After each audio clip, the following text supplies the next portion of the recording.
반갑습니다. 부동산 공화국입니다. 오늘은 토지이용계획 완전정복 절대보호구역과 상대보호구역에 대해서 알아보도록 하겠습니다.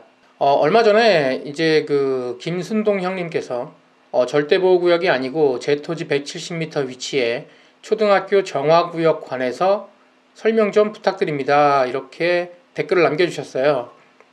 가지고 계신 이제 순동 형님께서 가지고 계신 땅에 보호구역이라는 게 설정이 되어 있는 것 같습니다. 이건 순동이 형님 땅은 아니지만 이렇게 학교 주변에 이렇게 땅을 보시게 되면은 토지이용계획에 이렇게 상대보호구역이라고 나와 있고 그 옆에 보시면 도농중학교, 여기 지금 토지이용계획 보시면 상대보호구역 도농중학교, 상대보호구역 양정초등학교 이렇게 두 개가 돼 있죠.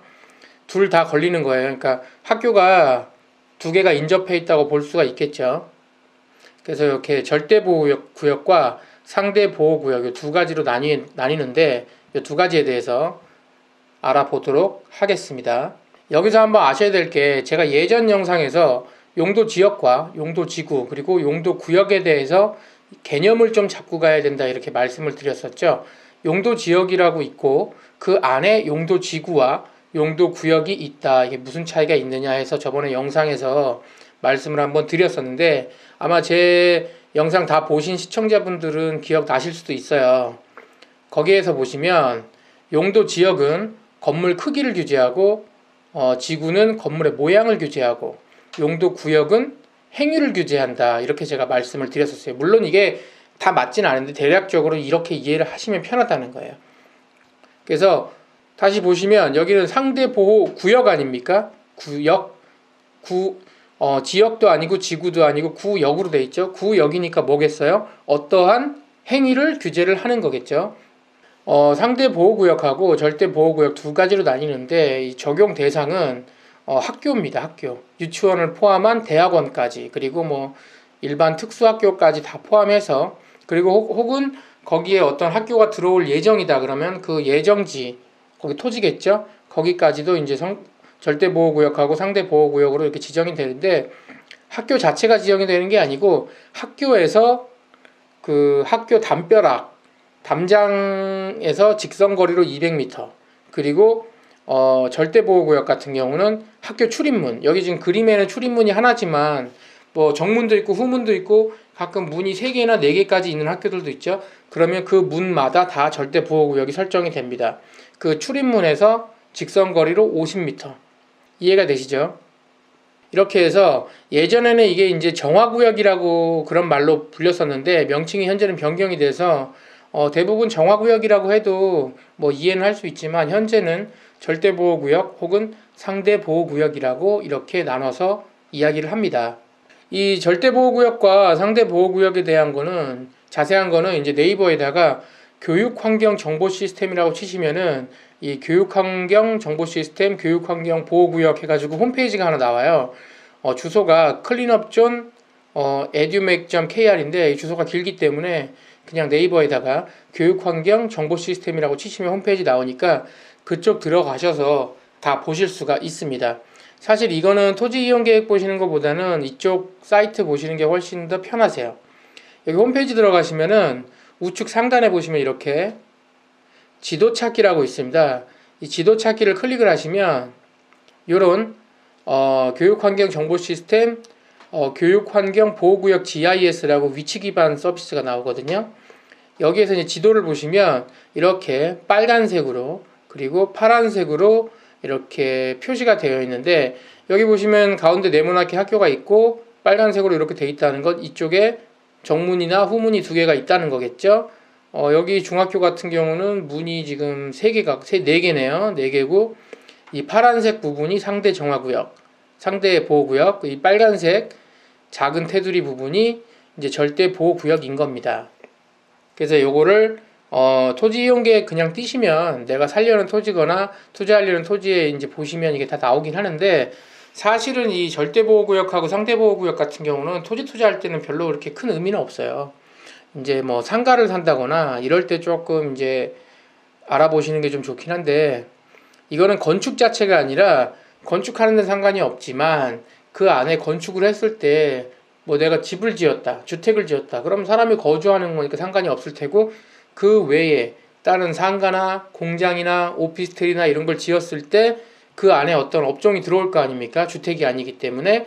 그럴 때 그 건축이 아닌 들어오는 업종에 대한 규제인 거예요. 그러니까 어떻게 보면 내가 상가를 투자를 했어요. 근데 거기 임차인이 문제인 거지 임대인하고는 상관이 없다는 얘기예요. 하지만 그런 임차인들을 뭐 많은 업종을 할 수 없게 된다 그러면 당연히 임대인도 임차가 잘 안 들어올 테니까, 예, 그렇게 생각은 해보실 수가 있겠죠. 여기 보시면 업종 규제인데 뭐 대기오염 물질부터 해가지고 쭉쭉쭉 해서 학생들한테 유해한 이런 것들은 다 안 되는 걸로 되어 있습니다. 참고로 이 자료는 그 홈페이지 가셔도 되고 부동산공화국에도 제가 PDF 파일로 올려놨기 때문에 그쪽 자료실에서 보셔도 됩니다. 대부분 다 보시면 안 돼요. 안 되는데 여기 보시면 재밌는 게 담배 자동 판매기는 유치원은 됩니다. 근데 초중고는 안 되고 대학교는 또 되고요. 당연히 성인은 대학교 주변은 성인이니까 되겠죠. 그리고 유치원생들이 담배를 피는 경우 잘 없지 않겠어요? 그래서 허용을 해주는 거고, 그 밑에 보시면은 당구장 같은 경우도 유치원생들이 당구장 가는 경우 잘 없잖아요. 그러니까 유치원 앞에나 이런 데는 허용을 해주는데 대학생은 당연히 성인이니까 가능하고요. 초중고 앞에 중고등학생들 당구장 많이 갔었죠 예전에. 요새는 PC방 가지만. 그래서 그런 게 좀 안 된다. 그리고 여기 보시면 비디오 감상 실업, 이거는 이제 뭐 당연히 비디오방, 그리고 노래방도 보시면 유치원만 있는 데는 노래방이나 비디오방이 가능하지만 초중고 있는 데는 안 되고 대학교 주변은 또 되고 만화방도 마찬가지. 예, 그렇게 이해를 하시면 되는데 아마 이 상대보호구역이나 절대보호구역 혹은 학교 정화구역에 대해서 이렇게 인터넷을 찾아보시면 이런 내용들은 비슷하게 다 나와 있습니다. 예. 근데 제가 이제 궁금한 게 그러면 뭐는 절대구역은 되고 뭐는 상대구역은 되고 이래야 될 거 아니냐, 똑같이 나눠놨는데. 그래서 이걸 찾아봤더니 요걸 내용을 써 놓으신 분은 없더라고요. 그래서 법조문을 제가 잘 찾아봤더니 차이는 뭐냐면 절대보호구역은 지금 앞서 말씀드린 이런 규제 업종에 대해서 절대로 안 되는 거예요. 무슨 일이 있어도 얘네는 무조건 안 돼. 하지만 상대보호구역은 심의를 통해서는 가능합니다. 우리가 아까도 말씀드렸지만 당구장, 노래방 이런 게 학교 주변에, 초중고 주변에 분명히 안 된다고 했어요. 하지만 저 다니던 학교도 그렇고 뭐 최근에도 다녀보면은 초중고 주변 200m 직선거리 앞에 있는데 분명히 되는 경우가 있습니다. 거기 노래방도 있고 만화방도 있는 경우 많이 있거든요. 어떻게 된 거지? 불법인가? 그게 아니라 그쪽은 상대 보호구역이기 때문에 그 교육청에다가 심의를 넣어가지고 심의를 통해서는 가능하다는 겁니다. 여기 보시면 교육감이나 교육감이 위임한 자가 지역위원회 심의를 거쳐 학습과 교육 환경에 나쁜 영향을 주지 아니한다고 인정하는 행위 및 시설은 제외한다. 이해되시죠? 만약에 이쪽에 노래방이 잔뜩 있어요. 그럼 내가 이번에 또 여기다 노래방을 내고 싶어. 그 심의를 내보면 되겠지만 뭐 여태까지 많이 내줬으니까 아마 내줄 확률도 좀 있겠죠. 뭐 그런 식으로 좀 판단을 하시면 됩니다. 그래서 이거 무조건 안 되는 건 아니고 어쨌거나 심의를 통해서 하면 되는데 여기 홈페이지 가시면은 민원go.kr 들어가시면 여기서 온라인으로 다 신청 가능하시거든요. 혹시나 이런 사례 있으신 분들은 이쪽 통해 가지고 확인하셔서 온라인으로 신청하시면 됩니다.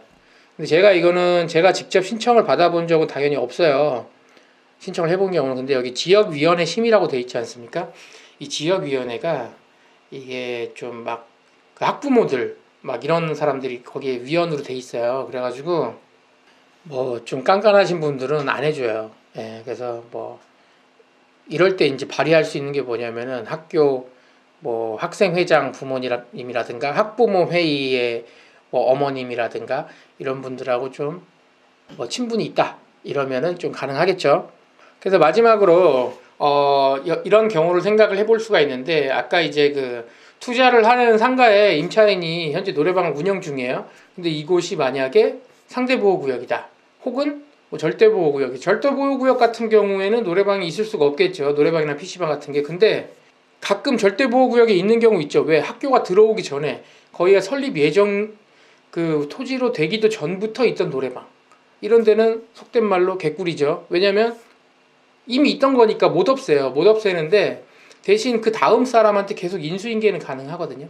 예.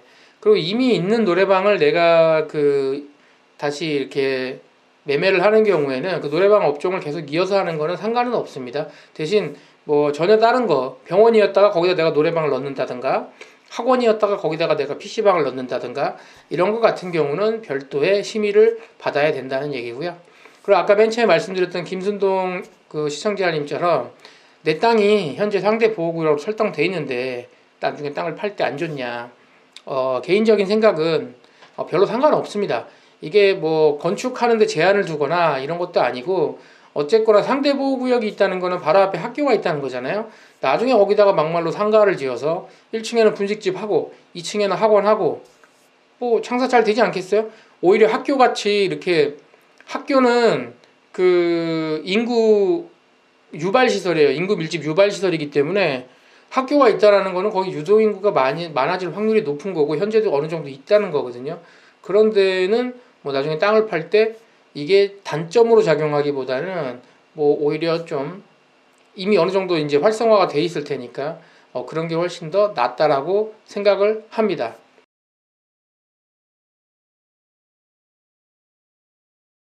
그래서 오늘은 그 시청자분께서 궁금해 하셨던 그 절대 보호구역과 상대 보호구역에 대해서 제가 간단하게나마 말씀을 드렸고요. 오늘도 끝까지 시청해 주셔서 감사합니다.